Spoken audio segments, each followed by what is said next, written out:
I worked very closely with Julian throughout this period of investigating the Afghan war logs. The most important single thing to say is that the Trump administration's attempt to extradite and prosecute Julian is an intellectually corrupt, politically motivated abuse of criminal justice systems. And there is nothing good about it. I want to back that up by making two other statements. The first is to repeat what was said by Julian's barrister, Edward Fitzgerald, at the Belmarsh Magistrates Court hearings earlier this year, where he pointed out that although the Obama administration was extremely hostile towards Julian and Wikileaks as a result of these publications, they were unable to produce an indictment and accepted that it wasn't possible to produce an indictment. For 6.5 years they tried and they couldn't do it because, crucially, US law doesn't allow it. Specifically, we're talking about the Espionage Act, which has been on the US statute book for more than 100 years. It has never been used against journalists. What you're seeing now is the Trump administration, with all of its corruption and dishonesty, using the intellectually corrupted Department of Justice, which it has stacked with its people, to distort American law, to put together an extradition and prosecution attempt, which is basically illegitimate. And the fact that the Obama administration, in spite of all its anger, couldn't bring itself to do it is bedrock here. Don't lose sight of it. This is not a legal attack. This is a political attack that is distorting law. Okay, so that's my first thing. The other is, which backs that up, just let's stand back from this and look at crime and the enforcement of law, and consider the fact that when we went through these Afghan war logs, we found evidence of US military killing hundreds, thousands of Afghan people. And I did a lot of work a few years ago on Vietnam, and US soldiers there talk about how they used to deploy the MGR. This stands for Mere Gook rule. A gook is the most offensive, racist expression that American troops used to describe Vietnamese men, women, and children. And the Mere Gook rule means you can kill them, but nobody's going to worry about it because they are merely gooks. The same was in Afghanistan. It's just like everybody now recognizes that within the borders of the United States, white lives matter more than black lives. Outside those borders, American lives matter. Everybody else's lives don't count. Afghani lives didn't count. So in the war logs, we came across 144 separate occasions when coalition troops, usually manning roadblocks, had mown down Afghan men, women, and children. I'm just going to disappear because I lost my glasses, because I want to read you something. This is the point here is these are crimes that should have been prosecuted. If the Department of Justice was interested in enforcing the law, they would look at these hundreds and hundreds of murders and manslaughters and say, this has got to be brought to court. So I just want to read you a paragraph.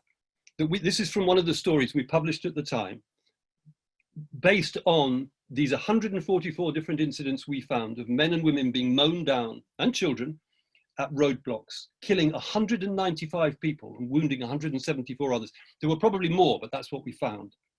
Bloody errors at civilians' expense, as recorded in the logs, include the day that French troops strafed a bus full of children in 2008, wounding 8 of them. A US patrol similarly machine-gunned a bus, wounding or killing 15 of its passengers.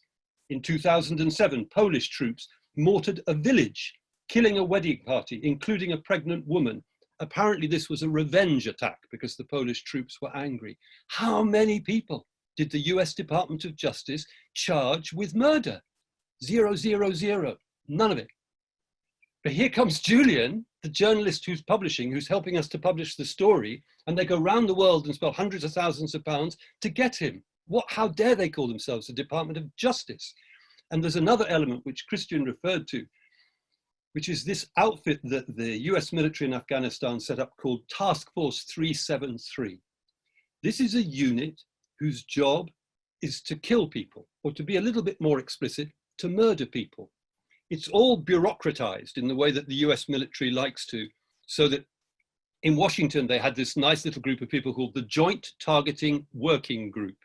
If you're on the ground in the US military or in the coalition in Afghanistan, you can decide to have someone killed, and you put together a target nomination packet. And you say the following guy should be killed, and you pass that up. And if the working group in Washington agrees, then TF373, this task force, will go out and try and kill you. Now, first of all, nobody on God's earth ever gave the US government license to go out and kill people it disapproves of. Doesn't even give them license to kill people who are committing offenses against them. It's what ordinary people call murder. And of course, because of the way they operated, they killed all sorts of innocent men, women, and children who happened to get in their way.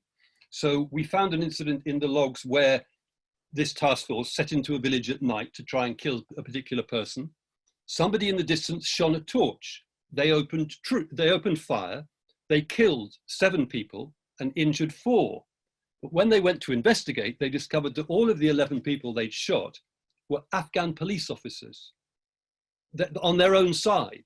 So they're not being careful. There was another occasion where 10 days later, they went into a village to try and kill someone, and they're firing missiles into the village, and they hit a madrasa, it's a religious school. And when they get to the rubble, they found they've killed 7 people.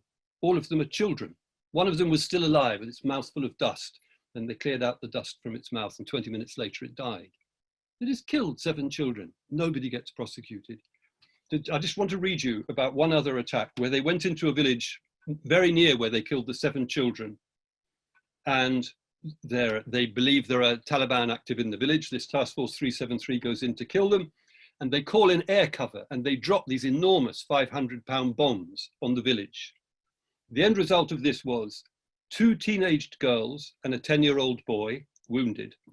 1 girl killed, 1 woman killed, 4 civilian men killed, 1 donkey killed, 1 dog killed, several chicken killed. No enemy killed, no enemy wounded, no enemy detained. You just pause for a moment and imagine if a foreign army came to US territorial soil and did that. The uproar, the demand for law and order and justice and punishment, and they had utter impunity. And over again, with all of these cases I'm describing, whether it's shooting civilians at roadblocks or this murder squad, TF373, these incidents were either kept secret or they were the subject of press releases which were put out, which were utterly misleading. And therefore, we needed Chelsea Manning and Julian Assange and these media organizations to expose crimes being committed by the most powerful government in the world. And in all of this, the key point is that you're talking here about several thousand killings that should have been prosecuted as first-degree murder, second-degree murder, whatever you want to call it. None of them was. And yet they twist the mechanisms of criminal justice to try to come over after the person who made it possible to tell the truth about them. It is outrageous. That's it.